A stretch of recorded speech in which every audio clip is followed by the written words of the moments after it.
من يهده الله فلا مضل له ومن يضلل فلا هادي له وأشهد أن لا إله إلا الله وحده لا شريك له وأشهد أن محمدا عبده ورسوله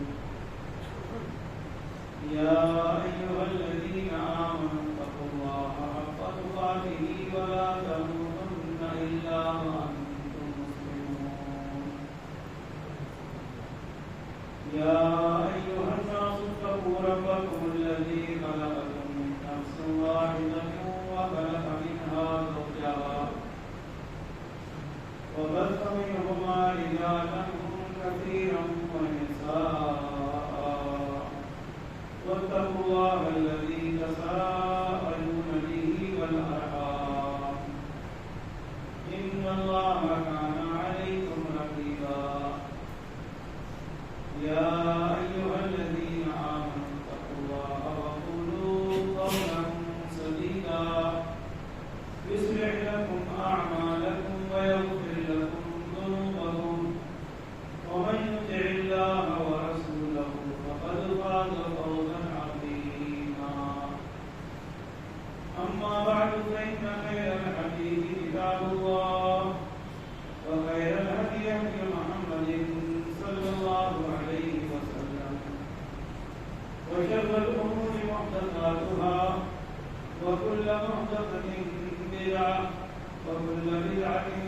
ضلالة وكل ضلالة في النار.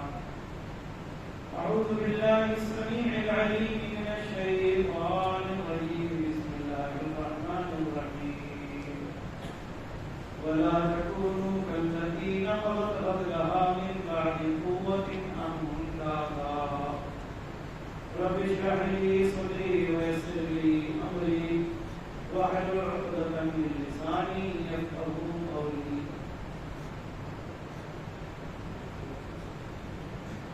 حاضرین جماعہ، بزرگوں، دوستوں اور خواتین ملت اسلامیہ،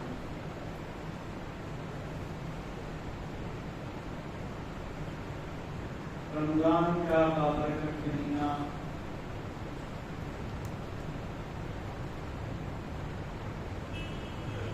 تقریباً ہم لوگوں سے رخصت ہونے کو ہے، اور یہ وہ آخری عشرہ چل رہا ہے جس کے بارے میں پیارے نبی صلی اللہ علیہ وسلم کے تعلق سے بیان کیا گیا ہے کہ اللہ کے نبی صلی اللہ علیہ وسلم رمضان کے آخری عشرے میں عبادات میں جو محنت اور کوشش کرتے تھے، لا یجتہد فی غیرہ، وہ محنت اور کوشش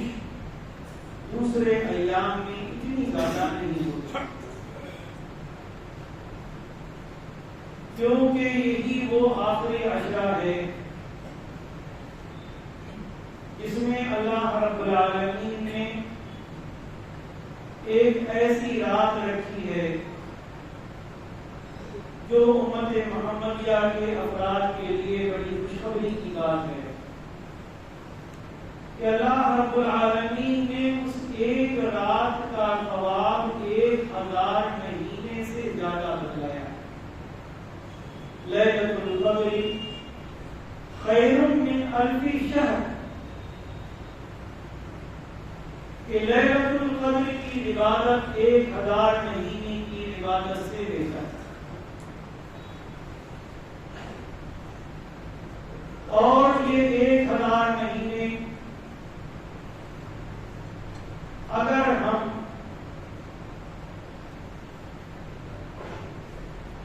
دنوں میں یا سالوں میں دیکھیں تو تقریباً 83-84 سال کی یہ مدت بنتی۔ اللہ رب العالمین نے اپنی رحمت اور اپنی نعمت سے اپنے آخری نبی محمد صلی اللہ علیہ وسلم کی امت کو ایک رات کا اتنا ثواب عطا فرمایا کہ اس امت کے لوگوں کو اپنی زندگی کی کم عمری میں کا کوئی شکوہ نہ. ظاہر ہے اس امت کے افراد کی عمر اتنی نہیں ہے جتنی دیگر امتوں کی ہوا کرتی تھی، لیکن اللہ تعالیٰ نے ایک ایک دن اور ایک ایک رات کا اتنا ثواب عطا فرمایا. یہ خوشی کی بات ہے کہ رمضان کے آخری عشرے کی تاک راتوں میں شب بیداری کا، عبادات کا، تلاوت قرآن کا، نوافل کا، ذکر و اذکار کا ماحول بنا ہے ہمارے نوجوانوں میں اور ہمارے لوگوں میں. لیکن شاید امت کے اکثر افراد کے ذہن میں اب بھی یہ بات نہیں بیٹھی کہ لیلۃ القدر صرف رمضان میں آتی یا رمضان کے آخری عشرے میں آتی ہے، کسی اور مہینے میں نہیں آتی. اس کی وجہ یہ ہے کہ ہمارے یہاں 15 شعبان کی رات میں جو عام لوگوں کے یہاں اہتمام ہوتا ہے شب بیداری کا، وہ اب بھی آخری عشرے کی تاک راتوں میں ہمارے یہاں نہیں ہو سکتا ہے. جس کا صاف مطلب یہ نکلتا ہے کہ اب بھی ہمارے ذہن و دماغ میں یہ بات نہیں بیٹھی کہ لیلۃ القدر یا جس کے بارے میں اللہ تعالیٰ نے فرمایا کہ اہم کاموں کے فیصلے کیے جاتے ہیں، وہ رات رمضان میں آتی ہے یا رمضان کے علاوہ کسی اور مہینے میں آتی ہے. اور یہ محنت و کوشش آپ کی اپنی نہیں ہوتی، بلکہ حدیث میں آتا ہے کہ جب آخری عشرہ آتا تو اللہ کے نبی صلی اللہ علیہ وسلم خود راتوں کو جاگا کرتے تھے اور اپنے گھر والوں کو بھی بیدار کرتے اور ان کو بھی تسلیم کرتے کہ وہ بھی راتوں کو جاگے. لیکن اب ذرا تھوڑا سا ہم اپنے نبی کا طریقہ دیکھیں کہ رمضان جو آگے جاتے تھے آپ کی عبادات میں اضافہ ہوتا، آخری عشرے میں آپ کی عبادات بڑھ جاتی. ہم محب رسول، ہم عاشقان رسول ہیں،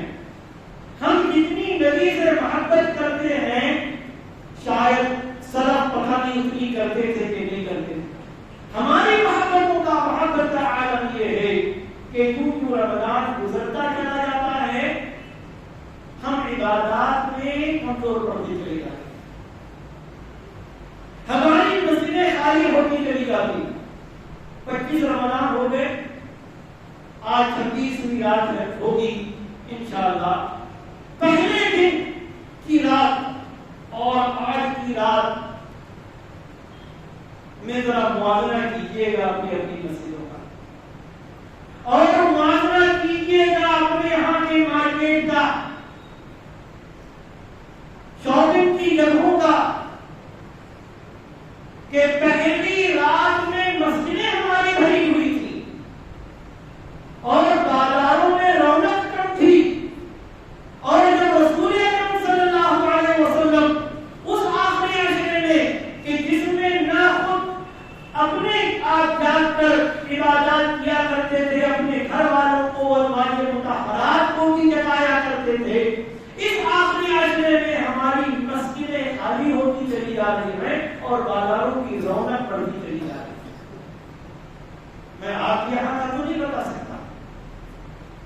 اگر ہم واقعی اس آخری عشرے کی شب بیداری دیکھنی ہو آپ کو تو آپ تشریف لائیں دہلی، اور دہلی کا ایک بڑا مشہور علاقہ ہے مسلمانوں کا علاقہ جس کو اوکھلا یا جامعہ نگر کا علاقہ کہا جاتا ہے. اگر واقعی رمضان کے آخری عشرے کی آپ کو رونق دیکھنی ہے تو آپ تشریف لائیں وہاں، پوری رات مرد و خواتین جمع، بازاروں کی رونق۔ ظاہر ہے ہمیں عید منانی ہے، خریداری سے شریعت نے منع نہیں کیا، اچھے کپڑے خریدنے سے شریعت نے منع نہیں کیا، خوشی کرنے کے لیے، خوشی منانے کے لیے جو بھی ضروری اور جائز چیزیں ہو سکتی ہیں شریعت نے منع نہیں کیا۔ لیکن اگر ہمارے یہاں ہم نے، ہمارے نوجوانوں نے، ہماری خواتین نے، ہماری بیٹیوں میں، ہماری عورتوں میں اگر یہ چیز پیدا ہو جائے کہ رمضان کا آخری عشرہ آتے آتے ہم مسجدوں کو ویران کر کے بازاروں کی رونق بڑھانے میں لگے رہے، تو شاید اس سے بڑا خسارے اور نقصان کا سودا ہمارے اور آپ کے لیے کوئی اور نہیں ہوگا، کوئی اور نہیں ہوگا۔ دین کی تعبیر ہم نے بدل دی۔ آج جمعے کا، رمضان کا، اس سال کے رمضان کا آخری دن، آپ دیکھیے ہم نے کیا، ہمارے یہاں کیا سوچ ہے، ہمارے یہاں کیا فکر ہے، ہم اس کو جمعۃ الوداع کہتے ہیں، جمعۃ الوداع،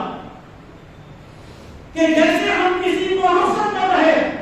ودا کر رہے ہوں، شاید اس کے بعد ہمیں ملاقات ملنے کا موقع نہیں ملے گا۔ آج ہمارے یہاں مسلمانوں میں اس جمعے کا وہ اہتمام جو عید کا اہتمام ہوتا، جمعہ تو اللہ کے نبی صلی اللہ علیہ وسلم کے زمانے میں بھی آیا، رمضان میں آیا، خلفائے راشدین کے زمانے میں آیا، فقہاء کے زمانے میں آیا، محدثین کے زمانے میں آیا، ائمہ اربعہ کے زمانے میں آیا، اور ہم دیکھ لیں کہ کیا واقعی صحابہ کرام، تابعین، تبع تابعین، ائمہ اربعہ، امام ابو حنیفہ، امام شافعی، امام مالک، امام احمد بن حنبل رحمہم اللہ، کیا رمضان کے آخری عشرے کو، رمضان کے آخری جمعے کو اسی طرح سے کرتے تھے جس طرح سے ہم کر رہے ہیں؟ ظاہر ہے ہم نے رمضان میں نوافل چھوڑ دیے تو رمضان ختم بھی نہیں ہوا، تراویح ہم نے چھوڑ دی، ہمارے یہاں اہتمام وہ نہیں رہا۔ رمضان کے بعد جو صورت حال ہوگی وہ ہم سے اور آپ سے کسی سے مخفی اور پوشیدہ نہیں، پوشیدہ نہیں ہے۔ ہم کیا سمجھتے ہیں رب کی رحمتیں صرف رمضان میں ہیں، اللہ کا پانی ہم کو صرف رمضان میں ملتا، اللہ تبارک و تعالیٰ کے کھانے اور پینے کی نعمتیں کیا ہمیں رمضان میں حاضر ہیں، اس کے بعد کیا ہم بھوکوں مریں گے؟ رب کی رحمتیں نہیں ہوگی، وہ مستقی عرش کیا ہمارا رب نہیں ہوگا؟ کیا معبود برحق نہیں ہوگا؟ کیا اس کی پنج وقتہ صلوات کا حکم عید کی نماز پڑھتے ہی یا عید کا چاند دیکھتے ہی ختم ہو جائے گا؟ کیا ہم مسلمان، کیا ہماری مسلمانی ہے؟ قرآن میں رب کائنات نے فرمایا وَلَا تَكُونُوا كَالَّتِي نَقَضَتْ غَزْلَهَا مِن بَعْدِ قُوَّةٍ أَنْكَاثًا، لوگوں تم اس عورت کی طرح مت ہو جاؤ کہ جو مضبوطی کے ساتھ سود کاٹتی ہے اور سود کاٹنے کے بعد اس کو تار کر دیتی ہے، اس کو خراب کر دیتی ہے، ایسے تو مت ہو جانا۔ ایک دکاندار رمضان میں اپنی دکان سجاتا ہے، خریداری بڑھ جاتی ہے، کسٹمر بڑھ جاتے ہیں، اور وہ رمضان میں بعض دکاندار کو پورے سال کی کمائی کر لیتے ہیں، اور پھر 11 مہینے کوئی گراہک آ گیا تو آ گیا۔ یہ دکاندار اور تاجر نے کیا، ہم مسلمانوں نے بھی یہی کیا کہ بھیا 1 مہینے عبادت کر لو اور اس کے بعد 11 مہینے بدعت ہو کے سو، کوئی ضرورت نہیں فجر کی، ظہر کی، عصر کی، مغرب کی، عشاء کی۔ ہاں ایمانی غلط جب جائے گی تو کافی ہے جمعے کے دن 8 بجے مسجد میں آ جانا، کافی۔ یہ ہمارا ایمان، یہ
نمازوں کو بھی کٹ دیا،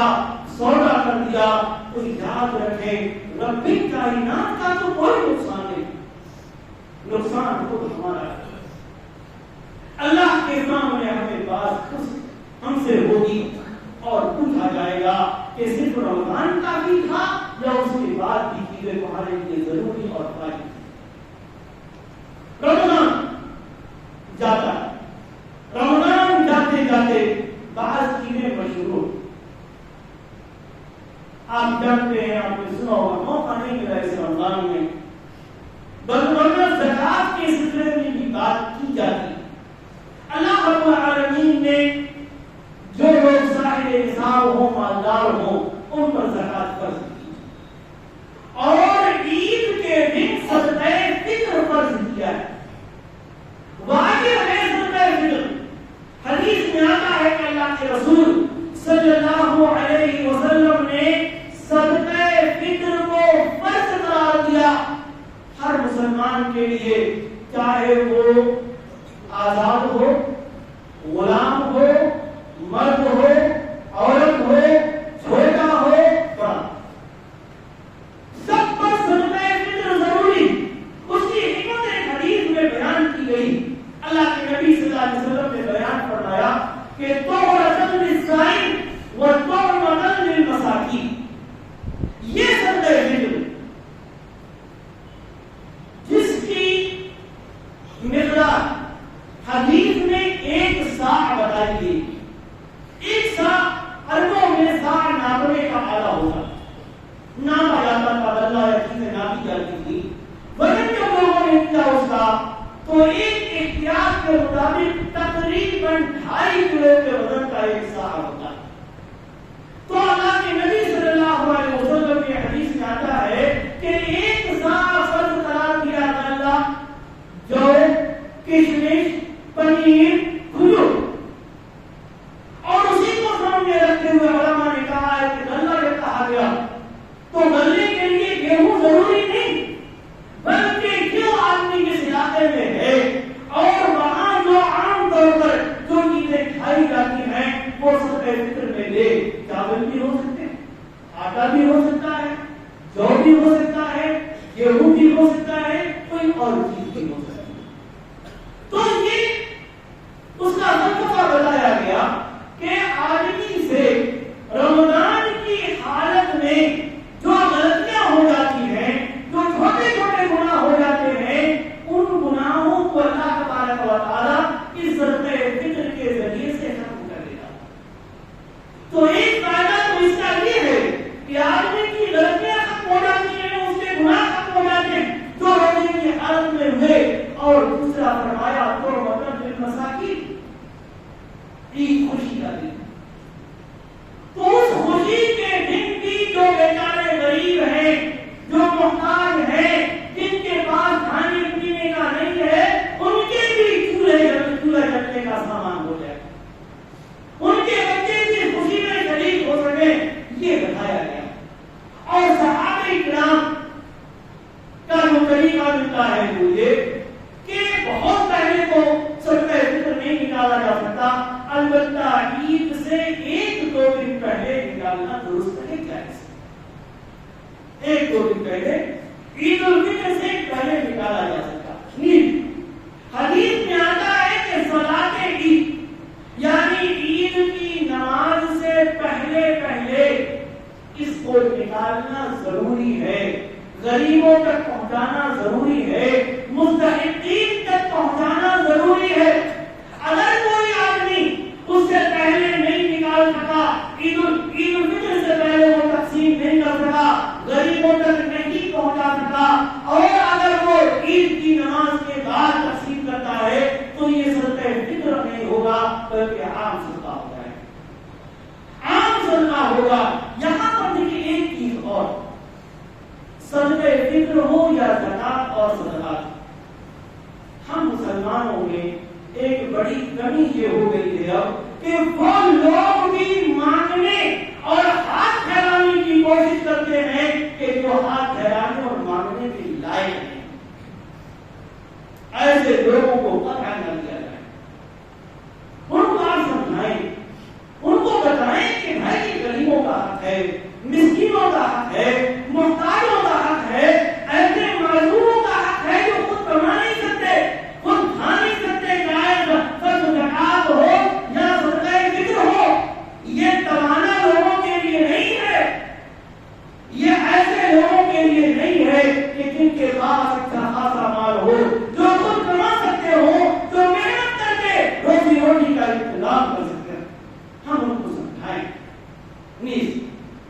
رمضان ختم ہو جاتا ہے، عید آتی ہے، عید کا چاند دیکھا جاتا ہے۔ عید کا چاند دیکھنے پر یا 30 روزے پورے ہونے پر ہمیں اور آپ کو تکبیر سکھائی گئی کہ مسلمان اللہ رب العالمین کی تکبیر بیان کریں، اللہ اکبر لا الہ الا اللہ واللہ اکبر اللہ اکبر وللہ الحمد۔ اور یہ تکبیر عید الفطر میں پڑھی جائے گی۔ چاند آدمی دیکھ لے، یعنی چاند کا اعلان ہو جائے، ظاہر ہے آدمی تو دیکھ ہی نہیں سکتا، چاند کا اعلان ہو جائے یا 30 روزے پورے ہو جائیں تو غروب آفتاب کے بعد سے لے کر عید کی نماز پڑھنے تک، یعنی جب عید کی نماز شروع ہوگی تب تک یہ تکبیر پڑھنا مسنون، مرد حضرات زور سے پڑھیں اور خواتین دھیرے دھیرے اس تکبیر کا ورد کریں۔ نیز عیدگاہ میں عید کی نماز پڑھنا مسنون نبی صلی اللہ علیہ وسلم کا طریقہ ہے، اگر عیدگاہ کا انتظام ہو اور کرنا ہے، لیکن اگر عیدگاہ کا انتظام نہیں ہے، مجبوری ہے،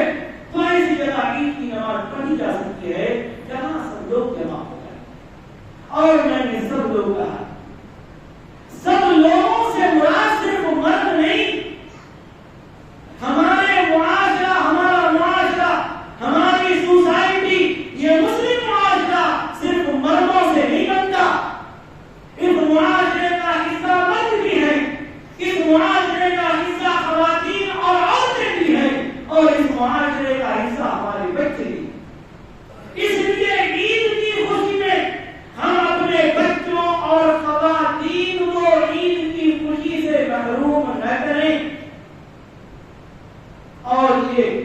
عید کی خوشی ہی کا ایک حصہ ہے عید کی نماز پڑھنا۔ اس لیے ایسا نہیں کہ صرف ہم آ جائیں اور وہ بیچاری گھر میں بند رہے، آپ لوگ کھانے پینے میں لگا دو کہ بھائی تم سب سوالو، ہم عید کی نماز پڑھنے جا رہے ہیں، ہم تو جا رہے ہیں خوشی منانے، ہم تو جا رہے ہیں اپنے دوستوں سے ملنے، اپنے احباب سے ملنے، عید کی نماز بھی پڑھیں گے اور ان کو تقبل اللہ منا ومنکم صالح الاعمال کہہ کر عید کی مبارکباد بھی دیں گے، لیکن تم چلا لگا لو نہیں۔ ام عطیہ رضی اللہ تعالی عنہا بیان کرتی ہے خواتین کو عید میں لانا کتنا ضروری ہے، ذرا سوچئے گا۔ صحیح بخاری کی روایت ام عطیہ رضی اللہ تعالی عنہا بیان کرتی کہ ہمیں حکم دیا گیا، اور اگر کوئی صحابی یا صحابیہ یہ کہیں کہ ہمیں حکم دیا گیا، اس کا مطلب یہ ہوتا ہے کہ وہ حکم کسی اور سے نہیں بلکہ ہمارے محبوب نبی محمد رسول اللہ صلی اللہ علیہ وسلم کی طرف سے دیا گیا۔ کہتی ہے ہمیں حکم دیا گیا کہ ہم پردہ نشین خواتین اور ایسی خواتین کو بھی جو ایسی حالت میں ہو کہ وہ نماز نہیں پڑھ سکتی، ان کو ہم عیدگاہ میں لے کر آئیں۔ کہتے ہیں اللہ کے نبی صلی اللہ علیہ وسلم نے حکم دیا کہ لے کر آؤ ساری خواتین کو، کسی کو مت چھوڑو، جو بھی آنے کے لائق ہے وہ چل سکتی یا اس کو لایا جا سکتا ہے۔ کوئی بیمار ہے تو کیا مسئلہ، کوئی بہت ضعیف ہے تو بول رہے کیا مسئلہ۔ اور کہتی ہے کہ فرمایا کہ وہ عورتیں، وہ خواتین جو نماز پڑھنے کے لائق نہیں ہوں گی وہ بھی آئیں گی، نماز تو نہیں پڑھیں گی لیکن مسلمانوں کے ساتھ دعا میں شریک ہوں گی، خوشی میں شریک ہوں گی۔ ایک عورت نے کہا کہ اے اللہ کے رسول، ہم میں سے بعض عورتوں کے پاس پردہ نہیں ہوتا، حجاب نہیں ہوتا کہ جس سے وہ آ سکے۔ جانتے ہیں اللہ کے نبی صلی اللہ علیہ وسلم نے کیا فرمایا؟ پھر بھی یہ کہا کہ وہ نہیں رہے، آپ نے فرمایا اس کی دوسری بہن اپنی چادر اور اپنے حجاب کا کچھ حصہ اس کو اڑا دے اور وہ دونوں آئے، وہ دونوں آئے۔ ذرا سوچیں کتنا تاکیدی حکم ہے پیارے نبی صلی اللہ علیہ وآلہ وسلم کا۔ ہندی میں لفظ استعمال کرتے ہیں غالباً ارجھانگری، شاید خاتون کے لیے، بیوی کے لیے ارجھانگری، کہ وہ ہمارے جسم کا آدھا حصہ، تو ظاہر ہے وہ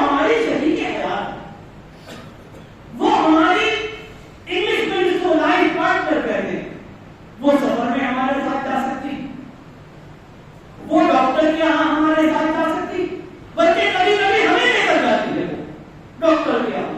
وہ مارکیٹ میں شاپنگ کرنے کے لیے ہمارے ساتھ جا سکتی, کوئی فرق نہیں پڑتا, خوشی کی بات ہے. اچھی بات بھائی, عید میں کیوں اس بیچاری کو آپ محروم کر رہے ہیں عید کی خوشی سے؟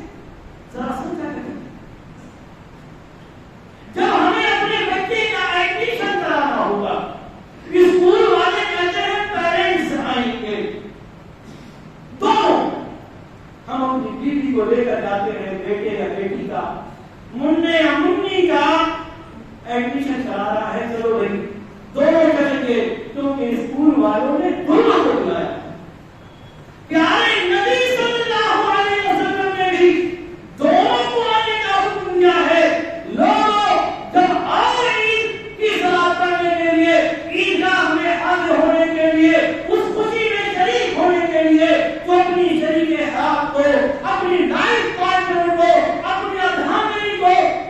گھروں میں چھوڑ کر مت آؤ, اس کو بھی لے کر آؤ, وہ بھی تمہارے ساتھ شریک ہے.